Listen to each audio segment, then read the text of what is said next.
Сәлеметсіздер ме, құрметті көрермендер. Бүгінгі видеомыздың тақырыбы ер азаматтардың ең көп сұрайтын, бірақ ең аз талқыланатын мәселесі. Бүгін мен, Мирас Ерланлы, сіздерге эректильді дисфункция, яғни жыныс мүшесінің әлсіздігі туралы айтатын боламын. Бұл тақырыпты ашық айту керек, себебі үнсіз қалған жағдай одан сайын ушығып кетуі мүмкін. Видеоны соңына дейін көріңіздер, себебі видеода жыныс мүшесінің әлсіздігінің себептері мен салдары және ең бастысы емдеу жолдарын толық айтылатын болады. Эректильді дисфункция бұл жыныстық қатынас үшін жеткілікті эрекцияны алу немесе ұстап тұру қабілетінің бұзылуы. Бұл бір рет болатын жағдай емес, тұрақты түрде кездесуі мүмкін.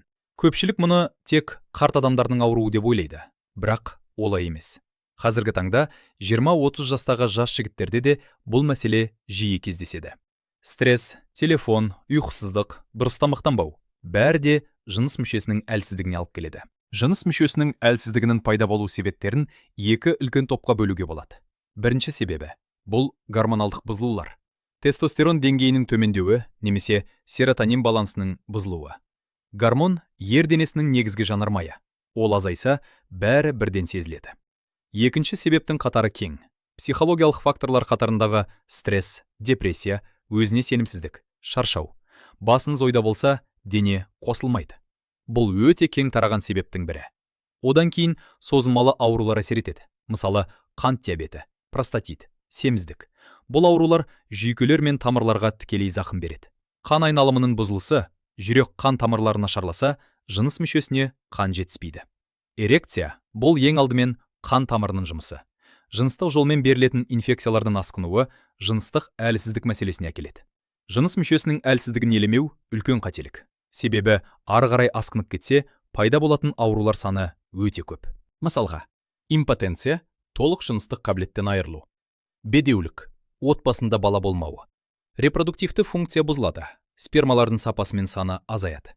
Психологиялық соққы. Ер адам өзін төмен сезіне бастайды, депрессияға кетеді. Отбасылық өмірі бұзылады. Бір мәселе екіншісін тудырады. Сондықтан ерте назар аудару өте маңызды. Дұрыс емді тағайындау үшін алдымен диагностика жасау керек. Алдымен дәрілер инфекция бар жоғын анықтайтын анализ тапсыруға жібереді. Кейін қуық асты безінің жағдайын тексеріп, жыныс мүшесі мен простатаны ультрадыбыспен зерттейді. Қан айналымы бақылайды. Спермограмма мен ұрықтың сапасы мен санын анықтайды. Бұл тексерулер ауыр емес, бірақ өте маңызды. Бір апта ішінде нақты жауап шығады. Қуантатын жақсы жаңалық, жыныс мүшесінің әлсіздігі емделеді. Қазіргі таңда медицинада тиімді емдеудің жолдары өте көп.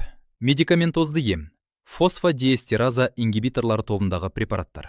Бұлар қан тамырын кеңейтіп, қан ағымын жақсартады. Кек дәрігердің рецептімен қолданылады. Физиотерапия. Арнайы аппараттар арқылы операциясыз, аурусыз жыныс мүшесіндегі қан айналымы қалпына келтіріледі. Гормоналды терапия. Тестостерон деңгейі төмен болса, оны дәрігер бақылауымен қалпына келтіруге болады. Психологиялық көмек. Стресс немесе депрессия болса, маманмен жұмыс істеу міндетті. Кейде тек осының өзі жеткілікті болады. Жыныс мүшесінің әлсіздігін алдын алып емдеу үшін күнделікті үй жағдайында нәтижесі дәлелденген қауіпсіз әдістер бар. Бәрі асқазаннан басталады. Қан тамырларыңыз таза болса, эрекция жақсы болады. Бірінші әдіс – дұрыс тамақтану. Қан тамырлары таза болса, эрекция жақсы болады. Формула қарапайым. Сарымсақ пен пияз қан тамырын тазартады. Жаңғақ пен бадам, мырыш пен омега-3 тестостеронды табиғи жолмен арттырады.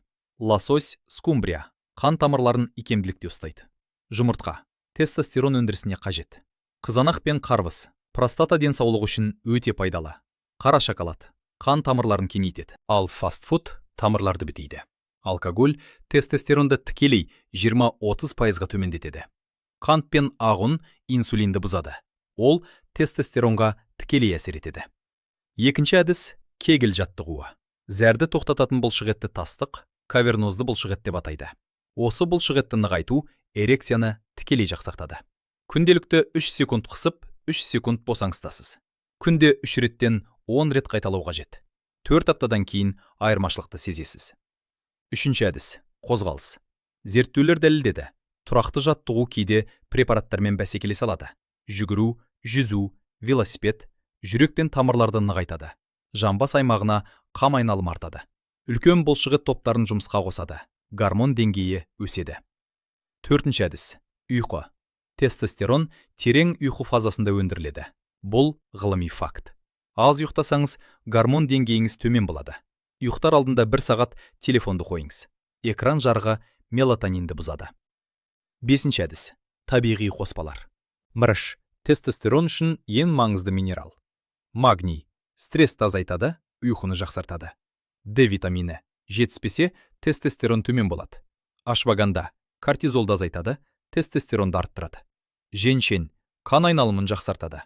Жыныс мүшесінің әлсіздігі бұл ұят емес. Бұл ауру. Ал ауруды емдеу керек. Үйде тамақтануды түсет. Кегел жаттығуын баста. Ұйқыңды ретте.